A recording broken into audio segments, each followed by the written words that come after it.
बिस्मिल्लाहिर्रहमानिर्रहीम। अस्सलाम वालेकुम। उम्मीद है आप सब खैरियत से होंगे। अल्लाह सुब्हाना तआला से दुआ है कि हम सबको अपनी ज़बान में रखे।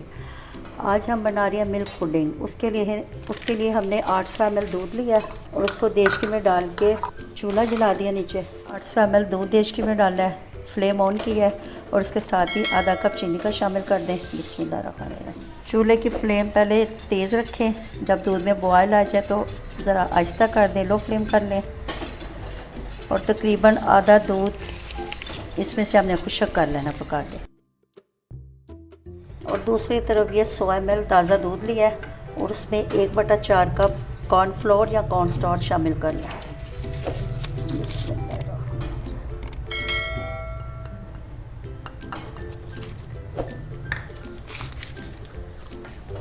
अब इसको मिक्स कर लें। तकरीबन 20 से 25 मिनट लगे हैं। या तकरीबन आधा दूध हमारा खुशक हो गया। अब इसके अंदर कॉर्नफ्लोर जो हमने मिक्स करके रखा है उसको शामिल करें। बिस्मिल्लाहिर्रहमानिर्रहीम। और मुसलसल चम्मच चलाते जाएं।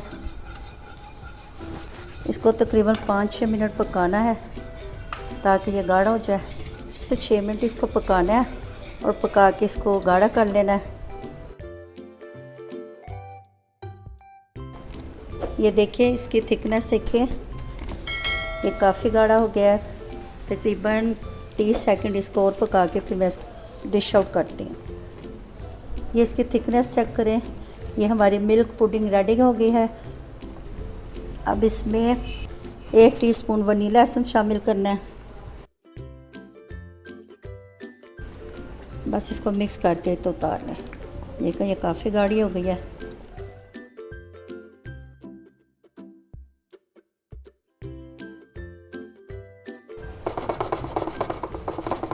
ये ऐसे 2-3 मरतबा इसको हिला लें ताकि इसमें से जो बबल्स हैं वो निकल जाएं। और अब इसके ऊपर थोड़े से ये पिस्ते बादाम कटे हुए शामिल करें।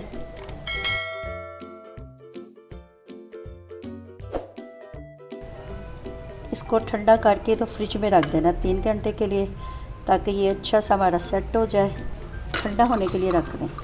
अब इसको रूम टेम्परेचर पे ठंडा करें और जब फिर ये ठंडा हो जाए तो इसे 3 घंटे के लिए फ्रिज में रख दें। 3 घंटे के बाद फिर इसके फाइनल लुक दिखाते हैं। तकरीबन 3 घंटे हो गए हैं। ये देखो हमारी पुडिंग अच्छी सी जल्दी है, तो आप इसको फ्रीज़र में 1 घंटे के लिए रख दें।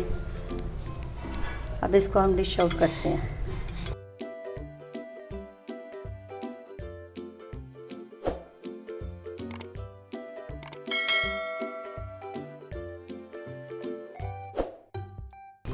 मैंने शॉर्ट फिल्माने के चक्कर में इसको जल्दी फ्रिज में से निकाल लिया। आप इसको टाइम ज़्यादा देंगे तो ये बिल्कुल सही निकलेगी।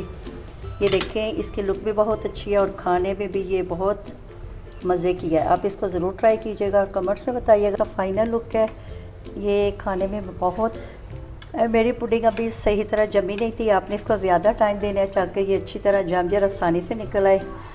ये खाने में बहुत यम्मी है और टेस्टी है। आप इसको ज़रूर ट्राई कीजिएगा और कमेंट्स में बताइएगा।